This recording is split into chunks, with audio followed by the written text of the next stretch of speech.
People are calling it the beginning of World War III.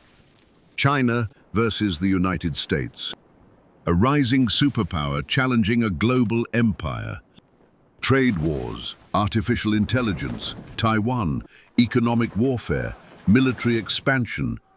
Every headline sounds like history is moving toward conflict. And recently, Chinese President Xi Jinping referenced something called the Thucydides Trap while discussing the relationship between China and the United States. At first, it sounds like just another geopolitical theory. But what if the real danger between rising powers and established powers is not military at all? What if it's psychological? Because the Thucydides Trap is not really about China. And it's not really about America. It's about what happens when human beings are no longer the center of power. The term comes from the ancient Greek historian Thucydides, who described how the rise of Athens created fear inside Sparta, making conflict increasingly likely. Centuries later, American political scientist Graham Allison revived the concept to explain modern power struggles between nations. But like most psychological patterns, the truth is deeper than politics. Because this is not just something civilizations do. People do it too. The aging athlete watching a younger star rise. The company threatened by innovation. The parent struggling to release control. The friend who becomes distant once your success changes the balance between you.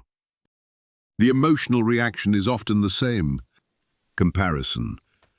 And comparison has a dangerous effect on the human mind. It turns another person's growth into a threat to your identity. That is the real psychology behind the Thucydides trap. Not aggression, fear. The fear of becoming replaceable. The fear of becoming irrelevant. The fear that someone else rising means your importance must shrink in return. And human beings are not naturally good at processing that feeling, especially after long periods of dominance. Because over time, power stops feeling temporary. It starts feeling deserved. Empires experience this. Corporations experience this. Even individuals experience this. The longer someone occupies the center of influence, the more they unconsciously confuse their position with permanence. That is why declining dominance feels emotionally violent. Not because something physical was taken away, but because identity became attached to superiority. This is why established powers often react emotionally before they react strategically. At first, they dismiss the rising force. They laugh at it, minimize it, treat it like a temporary disruption. History repeats this pattern constantly. Old aristocracies mocked industrialists. Veteran athletes underestimated younger competitors. Powerful companies ignored startups. Until, suddenly, the thing they dismissed begins reshaping the world around them. And psychologically, that moment is destabilizing.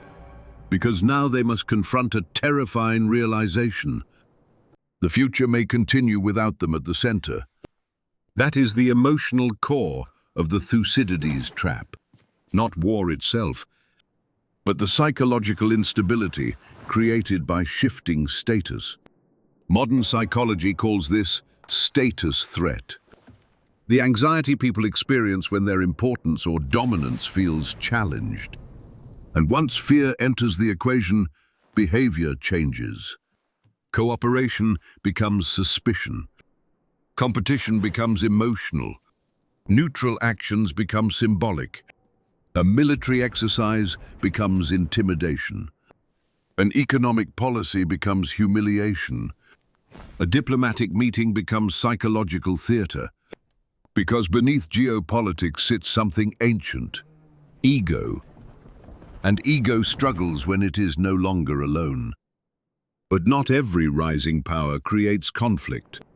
And not every established power responds with fear. The difference often comes down to emotional maturity. Healthy confidence says, there is room for others to grow. Insecure dominance says, if they rise, I must be falling. One creates adaptation. The other creates panic disguised as strength. And this pattern exists everywhere. In relationships, in leadership, in nations, in human identity itself. The controlling partner, the insecure boss, the friend who subtly undermines your success. To the outside world, it can look like authority, but psychologically, it often signals fear, because secure people do not constantly need to protect their position. That is the paradox of power. The more fragile the identity underneath it becomes, the more aggressively it tries to preserve itself. And maybe that is why the Thucydides Trap matters beyond politics. It reveals something deeply uncomfortable about human nature. Human beings struggle to share significance peacefully, especially when identity has been built around dominance. That is why history keeps repeating similar emotional patterns, even when civilizations change.